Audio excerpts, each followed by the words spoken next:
Aotearoa, Angus Hines here on Met Service TV with the latest update to the severe weather in what is likely to be the last update to the severe weather watches and warnings for the cold outbreak which started affecting New Zealand early on Tuesday morning. There is still a bit of a sting in the tail for eastern parts of the North Island, as we'll see here. So low pressure is moving away from the country, but this long front which is spiralling out of it, still bringing a heavy rain band and strong winds to the east coast of the North Island, as well as some snow to central high country areas. So that's what we're going to start with. It's going to be the snow forecast. So we have cleared all the watches and warnings over the South Island, but do be aware temperatures are still cold down there. There could still be snow and ice on the road, so do take care if you're driving in the higher passes. So for the North Island, there is still a severe weather warning out in place for heavy snow in the Central Plateau and the ranges of Hawke's Bay.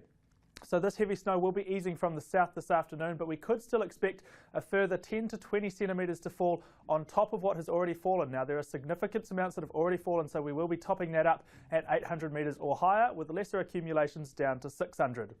All right, moving away from snow and into the rain. So the heavy rain warnings have been lifted for the lower North Island after there was persistent heavy rain yesterday and overnight around the Wellington and Wairarapa regions, but there are still heavy rain watches out as that rain band moves north. So the watch covers the area Hawke's Bay, Gisborne and the eastern ranges of the Bay of Plenty. So that'll be easing from the south this evening.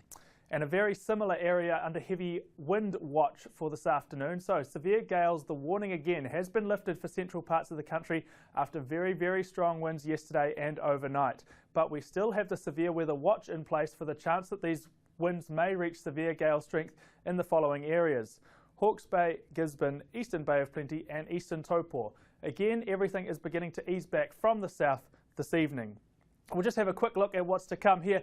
So you can see the strong winds still affecting the eastern parts of the North Island. Some decent wind in the north as well, but after that clears away as it does this evening, finally a bit of relief. A narrow ridge of high pressure, meaning fairly calm weather throughout all of New Zealand on Saturday. So something to look forward to for the weekend. But do check those watches and warnings for today if you are in the affected areas. All that information is at metservice.com. From me today, ka kite.